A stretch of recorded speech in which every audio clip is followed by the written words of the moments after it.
최근 스토킹, 교제폭력 등 특정한 관계를 바탕으로 반복되는 이른바 관계성 범죄가 잇따르자 경찰이 112 신고 접수 단계부터 대응을 강화하고 나섰습니다. 단순 말다툼 등 신고 당시 위험성이 낮아 보여도 관계성 범죄로 분류하고 지속 관찰하는 등 적극적으로 대응한다는 방침입니다. 표종호 기자입니다. 지난달 말 서울 가리봉동에서 함께 살던 연인에게 살해당한 여성은 과거 2차례 경찰에 도움을 요청했습니다. 하지만 범행 닷새 전 112 신고 당시 경찰은 말다툼이 잘 해결됐다는 피해 여성의 말에 사건을 종결했습니다. 2년 전에도 경찰은 신고를 받고 출동해 교제폭력 사실을 확인했지만 관계성 범죄 관리 시스템에 따로 등록하지 않았습니다.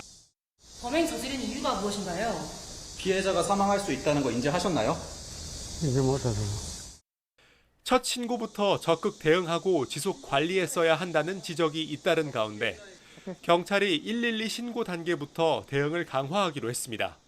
서울경찰청은 단순 말다툼 신고나 과거에 입은 피해를 상담하는 경우 등 현재 위험성이 낮은 경우라도 관계성 범죄로 지정하도록 일선 경찰서에 지시했습니다.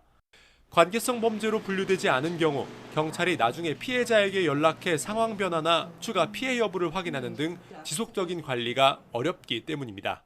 또 단순 상담 등 경찰이 직접 출동하지 않은 경우라도 접수 단계에서 관계성 범죄인지 적극 확인하고 신고 당시 관계성 범죄로 분류되지 않았더라도 수사 과정에서 관련 범죄로 확인되면 반드시 관계성 범죄로 지정해 사후 관리가 가능하게 하라고 지시했습니다.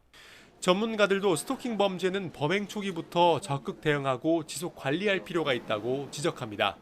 스토킹 처벌법 위반으로 교정시설에 수감된 112명을 분석한 결과 이별을 받아들이지 못하고 집착하는 이른바 거절형 스토커가 76명으로 가장 많았는데 이들 중 71%는 1년 이상 스토킹을 지속했고 61%는 전화나 문자에서 점차 위협과 폭력을 동반하는 등 시간이 갈수록 범행 수위가 높아졌습니다.